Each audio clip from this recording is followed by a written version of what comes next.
드라마제니입니다. 착한 여자 부세미 드라마가 방송되었습니다. 제가 가선영으로부터 5억을 받았습니다. 예상치 않게 김소영의 양심 고백이 있겠네요. 사실 김소영은 양심이 어쩌고 고백할 입장의 사람이 아닙니다. 엄마라는 사람이 딸을 팔아먹었으니 세상에 고개를 들 수 없는 사람인데요. 세상 누구의 시선도 아랑곳 없이 김소영은 내키는 대로 살았죠. 더구나 이제까지 해온 행동들로 볼 때 스스로 나서서 자신의 잘못을 고백할 그런 인물은 전혀 아닌데요. 어쩌다 김소영은 세상을 향해 자신의 잘못을 다 털어놓게 된 걸까요? 물론 미리 짐작했듯이 김교봉과의 불화가 어떤 역할을 했을 수도 있겠죠. 가선영이 시킨 일을 실제 행동에 옮긴 사람은 바로 김교봉이니까요. 김교봉 입장은 아무리 자수했다고는 하지만 한동안은 죄에 대한 대가를 치러야만 하는데요.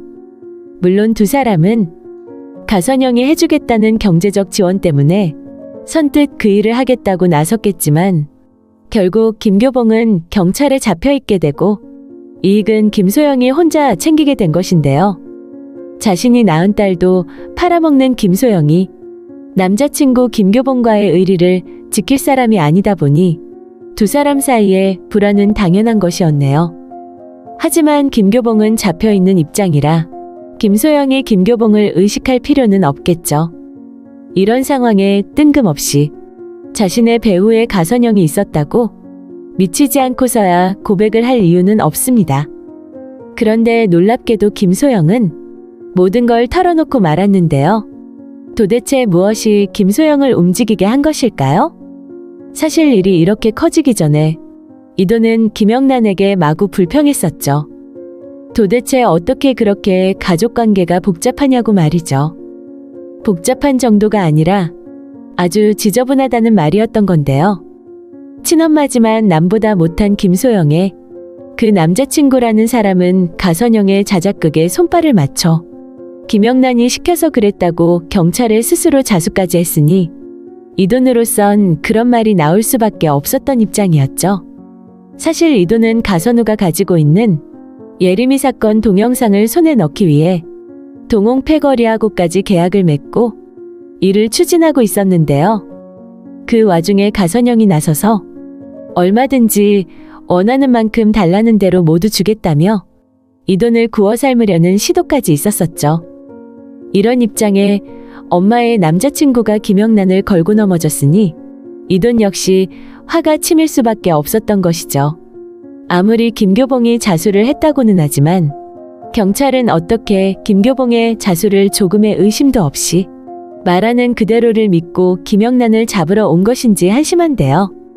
이를 저지르자마자 스스로 경찰을 찾아와선 김영란이 시켰다고 자수를 하는 건 심경의 변화를 일으켰다기보단 잘 짜여진 각본이라는 의심에서 먼저 실마리를 풀어야 하는데요.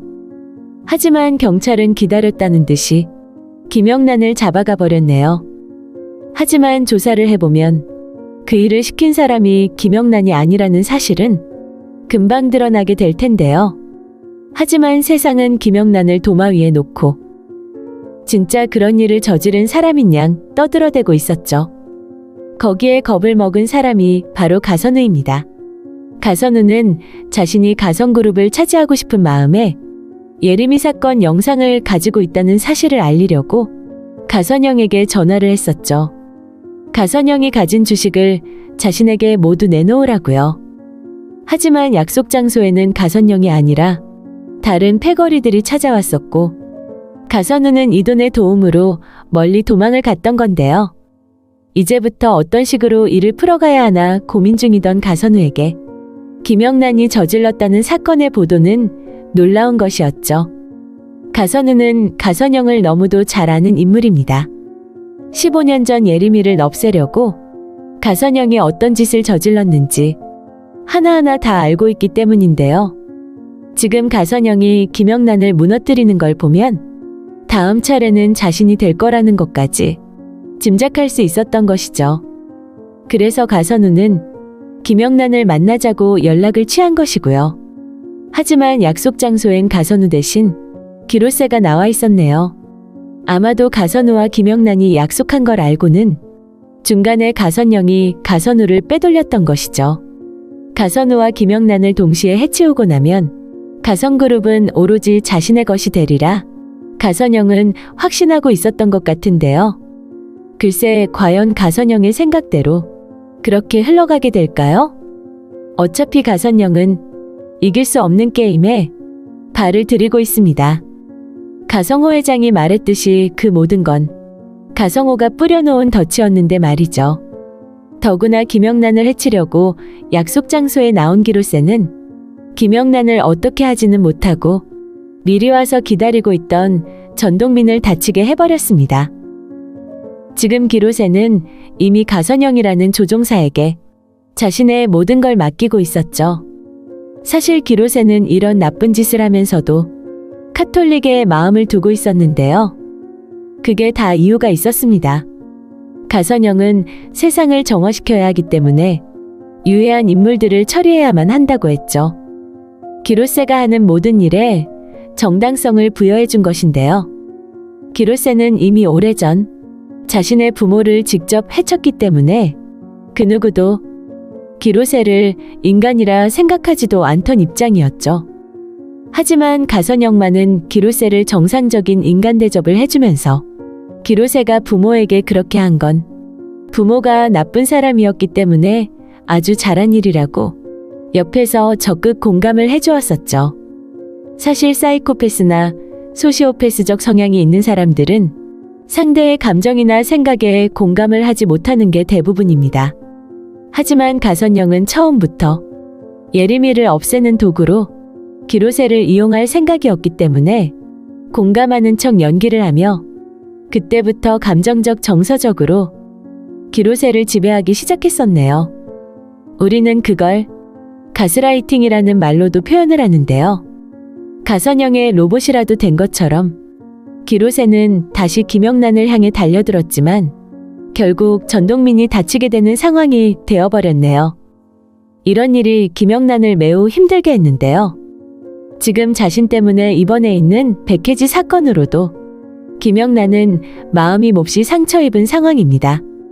자신을 도와주려다 백혜지의 목숨이 위태로워졌기 때문에 그 일에 대한 마음의 빚을 감당할 수 없을 만큼 고통스러웠는데요. 그런 상황에 전동민까지 다치게 되면서 김영란의 분노는 극에 달하게 됩니다. 자신의 손으로 반드시 가선영을 없애버리겠다고 결심한 건데요. 그래서 김영란은 가선영을 찾아갔죠. 이돈에게 미리 말했듯이 어떤 상황으로 일이 진행이 되든 가선영을 없애버리겠다고 공표를 했었는데요. 어떻게 보면 지금이 김영란에게 있어 가장 최악의 상황이 아닐까 생각이 되네요. 세상에는 이미 김영란이 가선영을 없애기 위해 김교봉을 이용한 것으로 되어 있습니다. 김소영이나 김교봉이 미치지 않는 이상 자신들이 거짓말한 걸 털어놓을 리 없는데요. 하지만 바로 이 순간에 김소영의 양심 고백이 터지면서 세상을 떠들썩하게 만들겠네요. 김소영은 자신의 계좌에 들어온 5억이 가선영이 준 것이라고 그 대가로 김교봉은 가선영을 도왔고 김영란을 끌어들였다고 하게 됩니다. 이리저리 경로 변경을 많이 했겠지만 경찰들이 정상적으로 수사를 한다면 가선영으로부터 흘러나간 것이란 게 바로 드러나게 될 텐데요. 하지만 궁금한 건 김소영을 움직이게 만든 요인이 도대체 무엇인가 하는 것입니다. 짐작하고 계시듯이 바로 가성호 회장인데요. 우리 모두가 처음부터 예상했던 대로 가성호 회장은 세상을 떠난 게 아니죠. 가선영이 예림이한테 저지른 일에 결정적 증거를 찾기 위해 가성호는 잠깐 세상의 눈을 속이고 숨어있는 상황인데요. 이번에는 우리가 덫을 놓고 기다리는 거야. 가성호는 김영란에게 분명히 우리라고 했었죠. 자신이 세상을 떠난 이후의 일을 말하고 있었지만 가선영을 덫에 걸려들게 만드는 주체는 바로 우리였던 건데요. 내가 아니면 너희가가 아니라 우리가 덫을 놓고 기다린다는 것인데요. 그래서 가성호는 솔직하게 말했죠. 김영란에게 스스로 미끼가 되어달라고요. 우리가 알고 있는 가성호 회장의 악화된 건강은 모두 잘 만들어진 시나리오에 불과했던 것이죠.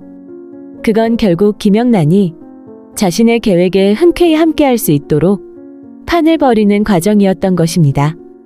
사실 가성호가 살아있을 거라는 증거는 백혜지가 가지고 있다고 해도 지나치지 않죠. 백혜지는 기로세에게 당해 쓰러져 입원을 하기까지 김영란에 아주 밀착해서 살아가고 있었죠. 김영란에게 무슨 문제가 생길 때마다 가장 앞장서서 막아왔던 인물인데요. 결국 그런 일들이 한 번, 두 번 반복되다간 결국 기로세에게 당하는 일까지 벌어졌던 것이고요. 기로세로부터 입은 상처가 매우 깊어서 한동안 위독한 상황으로 이어지기는 하겠지만 이제 머지않아 다시 회복하는 식으로 스토리가 펼쳐지게 되겠네요. 이런 백혜지가 어떻게 가성호가 살아있다는 증거를 가졌다는 것일까요? 우선 백혜지가 어떻게 무창으로 오게 되었는지 그 상황을 되짚어보면 바로 답이 나오게 됩니다.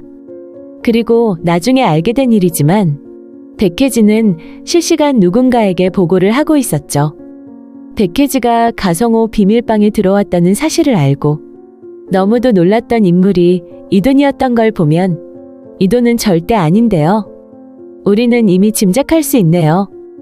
백혜지가 무창으로 오기 바로 전의 상황을 보면 가성호 비밀방으로 들어가는 장면이 있었습니다. 그 방에서 백혜지는 김영란의 사진이 붙여진 부세미의 이력서를 발견하게 되는데요. 그 이력서에 쓰여있는 주소가 무창이어서 백혜지가 과연 혼자 결정으로 거기까지 온 것일까요? 서울에서 4시간 걸리는 그 동네에 들어서면 동네 사람이 다 안다는 그런 곳으로 말이죠. 백혜지는 가선영이 김영란을 눈에 불을 켜고 찾고 있다는 걸 너무도 잘 알고 있었는데요. 김영란이 있는 곳으로 가면 자신조차 위험해진다는 걸 아는 백혜지가 무창으로 씩씩하게 내려간 이유가 뭘까요? 바로 우리가 짐작하듯이 비밀방에서 가성호를 만나게 되었기 때문입니다. 아주 중요한 게 들켰기 때문에 가성호는 어쩔 수 없이 백혜지를 자신의 편으로 만들어야만 했었죠. 다행히 백혜지는 김영란을 매우 좋아하고 있었는데요. 사실 가성호의 마지막 장면만 떠올려 보아도 가성호가 세상을 떠난 게 아니라는 걸 우리는 충분히 짐작할 수 있습니다.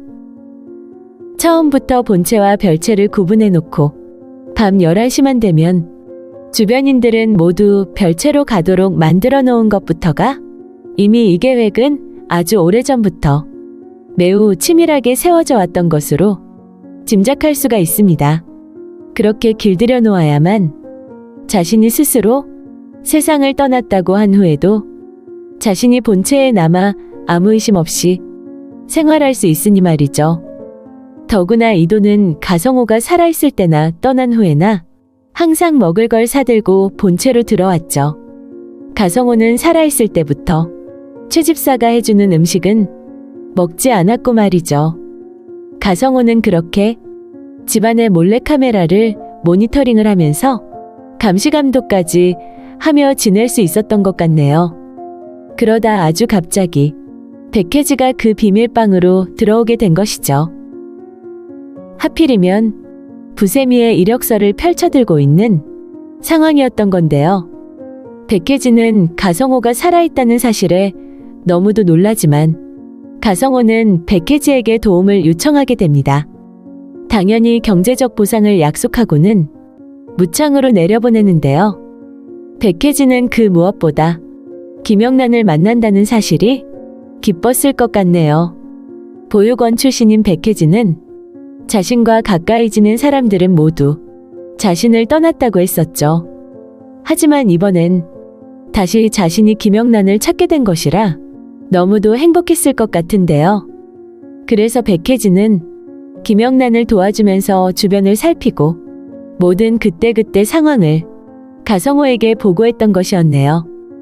하지만 백혜지가 기로세 때문에 입원까지 하게 되고 일은 가속도가 붙은 것처럼 무지막지한 속도로 김영란을 힘들게 하는 상황으로 이어진 건데요.